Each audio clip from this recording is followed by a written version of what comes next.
Hello all, welcome to cine smash. Here is the review of నారీ నారీ నడుమ మోరారి. నాకైతే average అనిపించింది overall movie అయితే.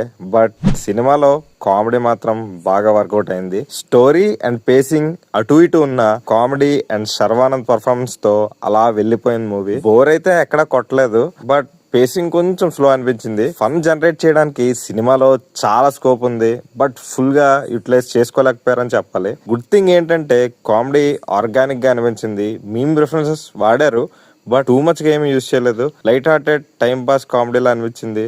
Sharwanand one man show, first నుండి last వరకు మంచి యాక్టింగ్ చేశారు. రన్ రాజా రన్, ఎక్స్ప్రెస్ రాజా గుర్తొచ్చింది నాకైతే. First half and second half రెండిట్లో సేమ్ పేసింగ్ మెయింటైన్ చేశారు. ఒక ఫ్లో లో వెళ్ళిపోతుంది మూవీ. డైరెక్టర్ డీసెంట్ జాబ్ చేశారు కామెడీ సీన్స్ అండ్ స్టోరీని బాగా బ్లెండ్ చేసి. But screen play could have been better and emotions కూడా బాగా వర్కౌట్ చేశారు. కొన్ని ఫన్ జనరేట్ చేయడానికి ఛాన్స్ వచ్చిన సీక్వెన్సెస్ లో అంతగా కామెడీ జనరేట్ చేయలేకపోయారు. సినిమాలో biggest minus BGM and songs అస్సలు బాగాలేదు.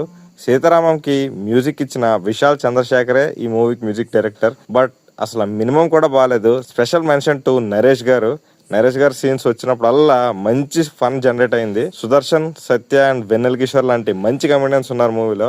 వాళ్ళ రోల్స్ కూడా చాలా డీసెంట్ గానే ఉన్నాయి. హీరోయిన్స్ ఇద్దరు కూడా బాగానే చేశారు. ఒక లైట్ హార్టెడ్ కామెడీతో స్టోరీ అంతా పట్టించుకోకుండా టైం పాస్ కి అయితే చూడొచ్చు. సంక్రాంతికి you can give it a try. That's the review guys. మీరు ఎవరైనా సినిమా చూసుంటే ఎలా అనిపించిందో కామెంట్స్ లో చెప్పండి. Until the next video, stay tuned and by by.